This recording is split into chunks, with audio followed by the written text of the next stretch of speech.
Frustration جو ہے وہ قومی اثاثہ جات کے اوپر نکلی ہے۔ پاکستان کی تاریخ کا بہت سیاہ دن، پاکستان کی عوام نے ہی پاکستان کے بانی قائد محمد علی جناح کا جو گھر تھا لاہور کے اندر اس کو جلا دیا۔ بسم اللہ الرحمن الرحیم، السلام علیکم جی، میں اسد قریشی اور آپ دیکھ رہے ہیں باپ بیٹا۔ 9 مئی 2023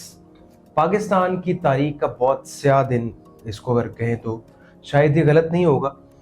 جس میں پاکستان کی عوام نے ہی پاکستان کے بانی قائد محمد علی جناح کا جو گھر تھا لاہور کے اندر اس کو جلا دیا۔ اس کے علاوہ جتنے بھی شہداء کی یادیں تھیں، مختلف آرمی کے جو کینٹس ہیں ان کے اندر شہداء کی جو علامتیں، جو ان کی باقیات موجود تھیں، ان کو جلا دیا گیا۔ اور بہت سارے ایسے اداروں کے اوپر حملہ کیا گیا کہ پوری پاکستانی قوم نے اس کو اپنی آنکھوں سے دیکھا۔ اور کس نے کروایا، کس طرح سے ہوا اور کیا محرکات تھے اس سارے معاملے کے پیچھے، آج کے اس ولاگ میں ہم ان سب ایشوز پر ڈسکشن کریں گے۔ لیکن اگر ابھی تک آپ نے ہمارا یوٹیوب چینل سبسکرائب نہیں کیا تو کر لیں، تاکہ ہر آنے والی ویڈیو سے آپ باخبر رہ سکیں اور اسی طرح سے ہمارے اس چینل کو سپورٹ کرتے رہیں۔ 9 مئی 23 میں جو سانحہ ہوا بڑا قومی المیہ ہے، بہت قومی المیہ ہے۔ اصل میں سمجھتا ہوں کہ یہ فرسٹریشن ہے، اقوام کے اندر جو قوموں کے اندر فرسٹریشن ہوتی ہے وہ کہیں نہ کہیں نکلتی ہے۔ لیکن یہاں پہ جو عجیب واقعہ ہوا ہے کہ یہ ساری فرسٹریشن جو ہے وہ قومی اثاثہ جات کے اوپر نکلی ہے۔ قوم کے وہ مینومنٹس، جو عمارتیں جو قوم کا ایک اثاثہ ہیں،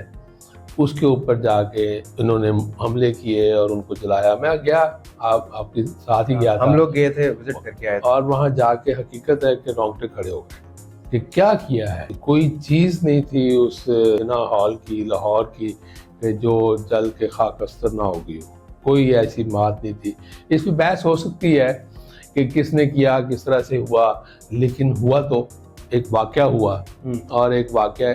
جو کہ نہیں ہونا چاہیے تھا۔ قوموں کے لیے یہ کوئی درخشاں باب نہیں ہے، بڑا سانحہ ہے، تاریخی باب ہے۔ 1 سال کے بعد بھی ابھی تک سیٹل ڈاؤن نہیں ہوا۔ اچھا، اس میں بہت امپورٹنٹ بات ہے، میں آپ کی بات کو سیکنڈ کرتے ہوئے، کہ ابھی تک جو لوگوں کو گرفتار کیا، جن کے خلاف مقدمے درج کیے، جن کے خلاف کارروائی کا آغاز بھی ہو چکا، 1 سال پورا ہو گیا ہے، اور میرے خیال سے فوجی مقدمے بھی اکثر لوگوں کے اوپر جو ہے وہ درج کیے گئے، لیکن ابھی کسی کو میری اطلاع کے مطابق سزا نہیں ہوئی۔ اور وہ اندر ہیں، لوگ اندر ہیں، اور کافی بے گناہ لوگ بھی میرے خیال سے۔ ہاں، اور ٹرائل بھی مکمل نہیں ہو رہا، ٹرائل ہو بھی نہیں رہا، جوڈیشل لاک اپ کی جو مدت ہے وہ بڑھا دی جاتی ہے۔ تو یہ بھی ایک اس سے بڑا سانحہ ہے۔ ایک تو سانحہ ہوا، انصاف نہیں مل پا رہا، اور جو ملوث ہیں ان لوگوں کو سزائیں فوری ہونی چاہیے، جو ملوث نہیں ہے ان کو فارغ کر دیں۔ یہ ضروری نہیں ہے، وہاں پہ بے گناہ بھی پھنس گئے ہیں جن کی جیو فنسنگ کی گئی ہے، اور جو آس پاس پائے گئے یا کسی کے نام سم نکلی ہوئی تھی، اور وہ ہے کسی اور کے نام پہ ہے، اور وہاں پہ وہ آرڈر ٹیکر ہے، کوئی اس طرح کا معاملہ ہے، وہاں گیا ہوا ہے، اس کو پکڑ لیا۔ اگرچہ یہ بھی ایک درست نہیں ہے، ہوا اس طرح سے بھی، لیکن یہ کہ جو وہاں کلپرٹس پکڑے گئے، موقع پہ پکڑے گئے یا آئیڈینٹیفائی ہو گئے، ان کے بارے میں بھی ابھی تک کوئی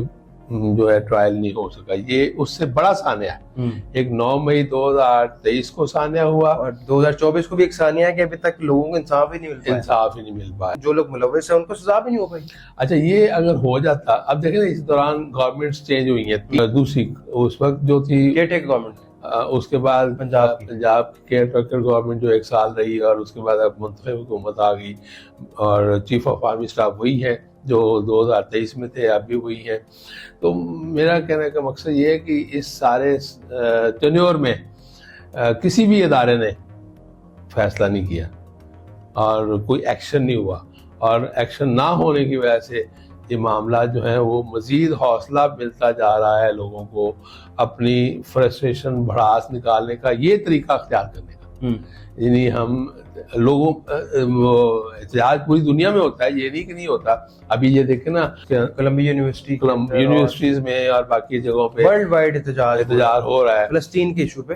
فلسطین کے اوپر، لیکن یہ ہے کہ وہ بڑا پرامن احتجاج ہے وہاں پہ، اور اس کا ایک امپیکٹ ہوا ہے۔ باقی ڈیفینسو موڈ میں چلا گیا ہے امریکہ، اسرائیل، تو یہ یہاں بھی احتجاج کو تو نہیں کوئی روک رہا، پرامن احتجاج ہونا چاہیے۔ لیکن ہمارے یہاں یہ ایک تربیت ہو رہی ہے پوری قوم کی کہ ہم نے جب تک قانون کو ہاتھ میں نہیں لینا، اور کوئی ایسا عمل نہیں کرنا جس سے کہ نقصان ہو، قومی املاک کا نقصان ہو اور ذاتی املاک کا نقصان ہو،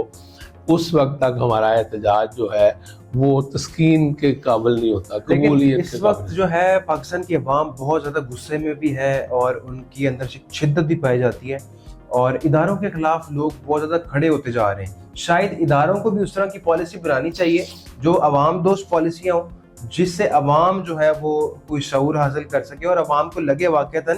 ان کے حوالے سے کوئی پازیٹیو جسچر جو ہے ادارے بھی دے رہے ہیں، اور اداروں کی جو حدود اسپیشلی جو ایک چیز بہت نوٹ کی گئی ہے، جس ادارے کی جو لمٹس ہیں اس کے اندر رہتے ہوئے اپنا کام کریں، تو شاید یہ مسائل بھی نہ نظر آئیں۔ لیکن ابھی ہم اکثر دیکھتے ہیں سوشل میڈیا پوسٹ کے اوپر جب بھی کوئی ہماری آرمی کے حوالے سے بات آتی ہے تو بہت لوگوں کے نیگیٹو کمنٹس ہیں، جس کو میرے خیال سے یہ بہت نقصان دہ اور بہت زیادہ تشویش کا باعث یہ کمنٹس بن رہے ہیں، جن کو نہیں ہونا چاہیے اس طرح۔ اب دیکھنا کھوکھلا کر رہے ہیں نا، یہ ہم اپنے اندر ہی کھوکھلا پن بنا رہے ہیں، اپنے اندر ہی اپنے دشمن پیدا کر رہے ہیں۔ دشمن پیدا کر رہے ہیں۔ ٹھیک ہے، ہوگا مسئلہ، لیکن باہر کیا ایک میجورٹی اس طرح کی نہیں ہے، اور جو آئین میں درج ہے، آئین پاکستان میں جو حدود و قیود اور اداروں کے بارے میں جو درج ہے، ہر کوئی اس کے دائرے میں رہے تو یہ نظام اتنا برا نہیں ہے۔ بیسیکلی اصل چیز ہے۔ دوسری بات یہ کہ جو بڑا ہے، بڑی حکومت ہے، بڑے ادارے ہیں، اسٹیبلشمنٹ ہے، مقننہ ہے، عدلیہ ہے، یہ سارے بڑے ہیں، ان کو ایک